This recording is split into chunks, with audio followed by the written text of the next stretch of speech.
Hi అండి. అందరికీ నమస్తే. Welcome to lucky media. మీరు కనుక మన ఛానల్ని ఫస్ట్ టైం చూస్తున్నట్లయితే కనుక మన ఛానల్ సబ్స్క్రైబ్ చేసుకోండి. అంతేకాదు పక్కన ఉన్న బెల్ ఐకాన్ కూడా యాక్టివేట్ చేసుకోండి ఫ్రెండ్స్. తెలంగాణలో ఆసరా పెన్షన్స్ రేపటి నుంచి అంటే 21వ తేదీ నుంచి పెన్షన్స్ రిలీజ్ అవుతున్నాయండి. ఎవరికి ముందుగా రిలీజ్ చేస్తున్నారు అనేది పూర్తి వివరాలు వీడియో ద్వారా తెలియజేస్తాను. వీడియో ఎక్కడా కూడా స్కిప్ చేయకుండా దయచేసి లాస్ట్ వరకు చూడండి. చాలామంది మధ్యలో స్కిప్ చేసేసి మెసేజ్లు అయితే చేస్తున్నారు, లాస్ట్ వరకు చూడకుండా. దయచేసి అలా చేయకండి. లాస్ట్ వరకు చూస్తే మేమేం చెప్పామనేది కూడా క్లారిటీగా అర్థమవుతుంది. ఇక టాపిక్లోకి వెళ్తే, తెలంగాణలో ఆసరా పెన్షన్స్ పోస్ట్ ఆఫీస్ అకౌంట్ ఉన్న వాళ్ళందరికీ కూడా రేపటి నుంచే పెన్షన్ల పంపిణీ స్టార్ట్ అవుతుందని మనకి ఇన్ఫర్మేషన్ అయితే తెలిసిందండి. పోస్ట్ ఆఫీస్ ద్వారా ఎవరైతే పెన్షన్స్ తీసుకుంటున్నారో వారందరికీ కూడా రేపటి నుంచే పెన్షన్లు స్టార్ట్ అవుతాయని తెలిసింది. బ్యాంక్ అకౌంట్ ఉన్న వాళ్ళకి మాత్రం ముందుగా ఎప్పటిలాగానే మేడ్చల్, మల్కాజ్గిరి, రంగారెడ్డి, రాజన్న సిరిసిల్ల ఈ జిల్లాలన్నిటికీ కూడా రిలీజ్ అవుతాయంటండి. హైదరాబాదు, సికింద్రాబాదు, ఇక సిద్దిపేట వీళ్ళందరికీ కూడా కొంచెం సమయం పట్టే అవకాశం ఉందని తెలుస్తుంది.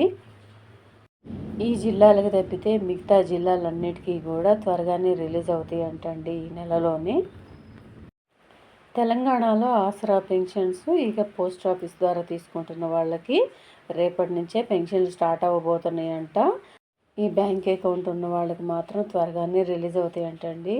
పోస్ట్ ఆఫీస్ అకౌంట్ ఉన్న వాళ్ళకి స్టార్ట్ చేస్తున్నారు కాబట్టి బ్యాంక్ అకౌంట్ ఉన్న వాళ్ళకి కూడా త్వరగానే రిలీజ్ అవుతాయంట. ఎందుకంటే నెక్స్ట్ మంత్ ఎలక్షన్స్ ఉన్నాయి. ఈ ఎలక్షన్స్ టైంలో ఏది కూడా లేట్ చేయరు కదా అండి.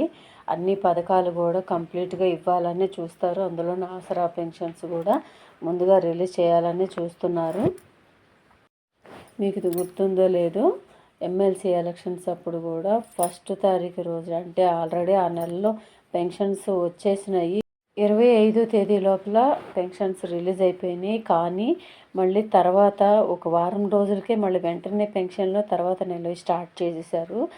మనకి వచ్చే నెలలో ఎలక్షన్స్ ఉన్నాయండి. స్థానిక సంస్థల ఎన్నికలు అయితే జూన్లో జరగబోతున్నాయి. దానికన్నా ముందుగానే ఈ రాజీవ్ యువ వికాసం స్కీము, ఇంకా ఇందిరమ్మ ఇళ్ల స్కీమ్ కింద డబుల్ బెడ్రూమ్ ఫ్లాట్స్ పంపిణీ, ఇంకా పెన్షన్స్ ఈ నెలలోనే త్వరగా పంపిణీ చేసేయాలని చూస్తున్నారంట. సో ఇదండి ఆసరా పెన్షన్స్ మీద వచ్చిన అప్డేట్. ఈ అప్డేట్ కనుక మీకు నచ్చినట్లయితే మీ ఫ్రెండ్స్లో, ఫ్యామిలీ మెంబర్స్లో దయచేసి అందరికీ షేర్ చేయండి. నెక్స్ట్ మంత్ నుంచి కొత్త పెన్షన్స్ వచ్చే అవకాశం ఉందని తెలుస్తుంది. కొత్త వాళ్ళకి ఏదైనా అప్డేట్ ఉంటే తప్పకుండా తెలియజేస్తాను మీకు.